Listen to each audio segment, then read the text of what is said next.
ozu mommy aibo. You carry as oya ka bịara ịbụ ihe a ị na-anya ị ga-ahụ ụmụnne ya anya na ebe a na-eche ka ebuli efuwa anyị wee na-ekene unu maka isoro Amaokwe TV live update. Ọgbagụ Ọjị TV nọ live na-esoli ihe a na-eme anyị na-ashị ada eme.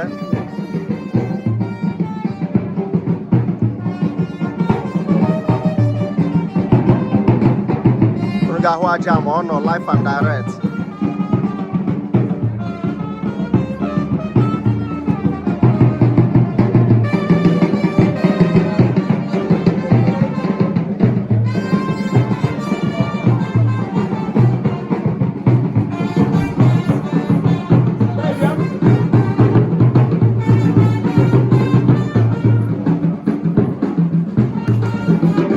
Ị na-abata ị na-agwa ebe ise so na-agwa ya ebe ị nọ ị na-share vidio ka ọ na-aga viral ka ndị ọzọ na-ahụ ya.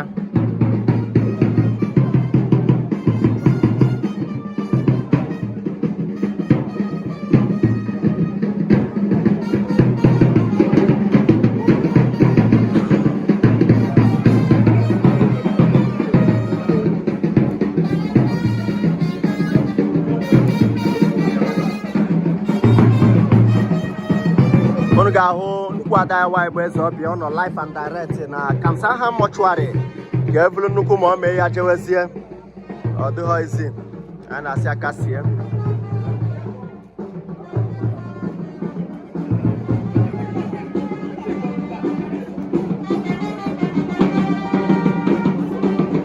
May her gentle soul continue to rest in perfect peace.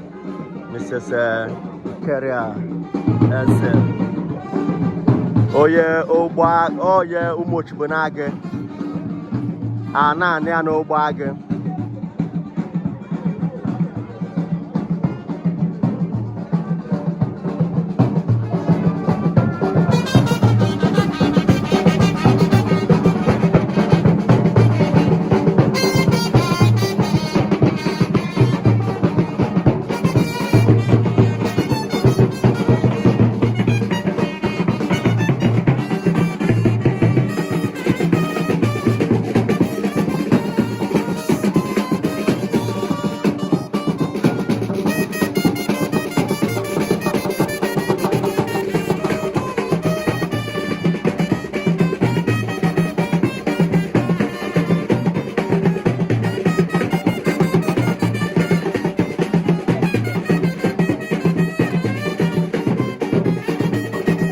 Anyị na-asị ndị be eze niile ha kasie.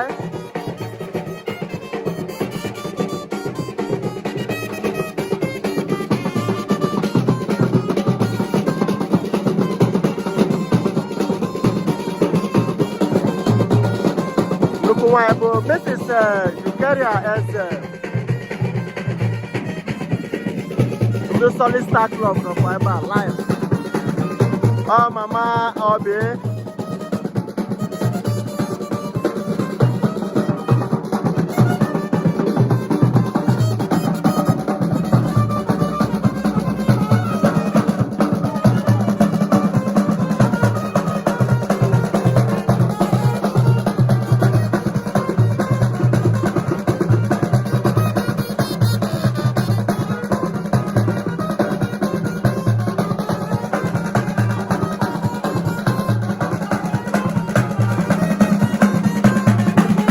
Lucky King guy na-ekene again asị abara gị ebe ọbụla ị nọ. Lucky King, thank you for joining our update.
I na sige dalu makisi Ramokwe TV live update. We are here live.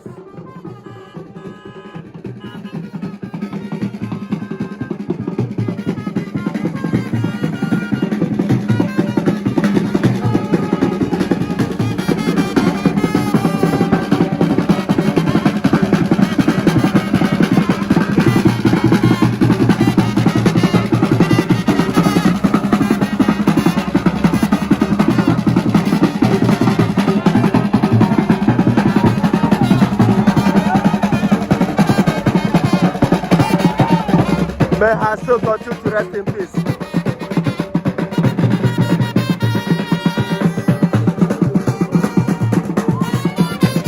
Why be Shesera, why be no, in a chef, if I can do welfare.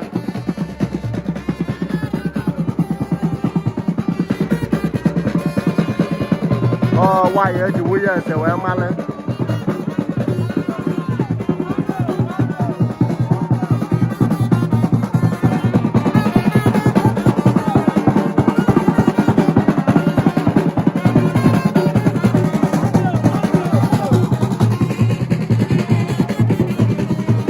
Adam, I don't know what.